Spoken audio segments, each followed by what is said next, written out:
Separation makes a heart grow fonder. At least that's what they say. But I know our love would only grow stronger. Hello, Jed Gotllieb from the Boston Herald, another guest listed guitar, this time with Jesse D. How are you, sir? Good, how are you? Good. So I want to talk about songwriting and a little bit of arrangement. Your stuff is so good. It has obviously it has a classic feel, but it also, there's this I don't know about more energy, but there's a very modern sort of energy to it as well.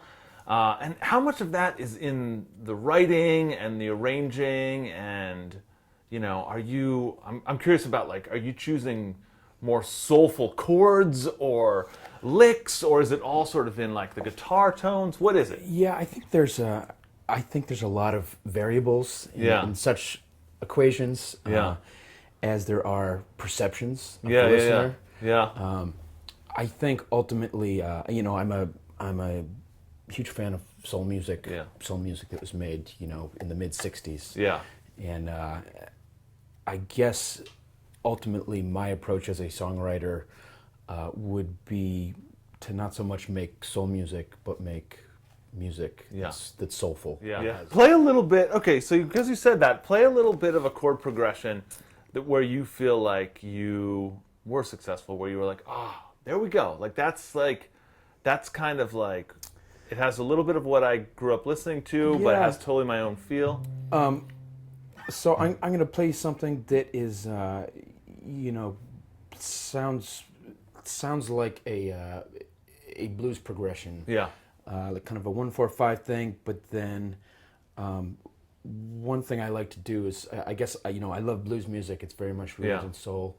I feel like the formula of it can get really tired from my own taste. So one idea of, trying to keep something relevant or interesting is to kind of root things in old formulas or old ideas, and then try to just twist them or turn them. So this is a song called "The Only Remedy." And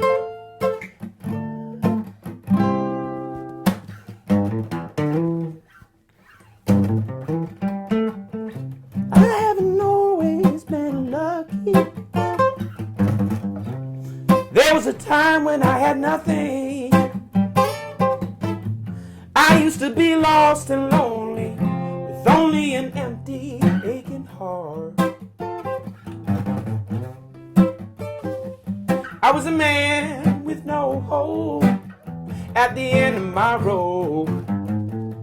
I was a cause that couldn't be found, but that was then and this is now.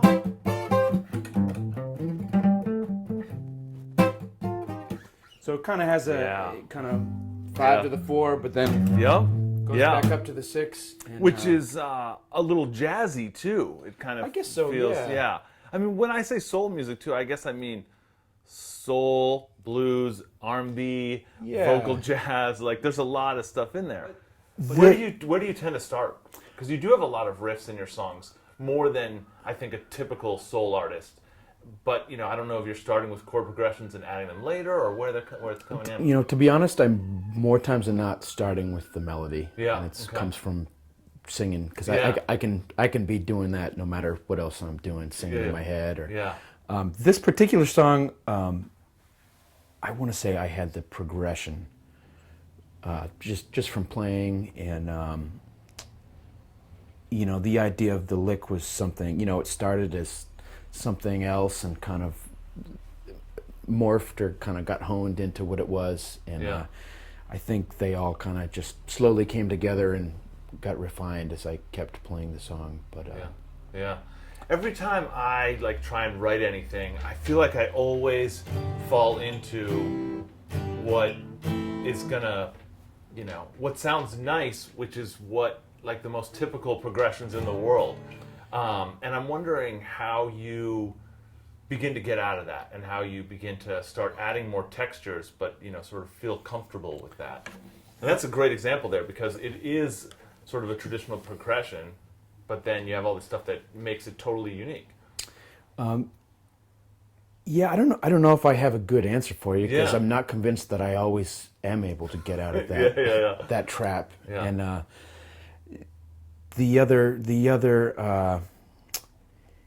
other argument is that those are typical for a reason. Yeah.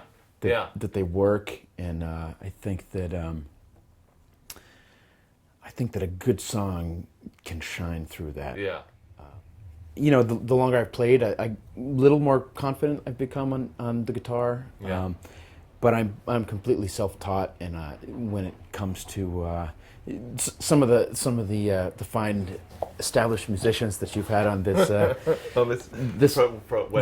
program, you know, my shortcomings as a musician stop far below them.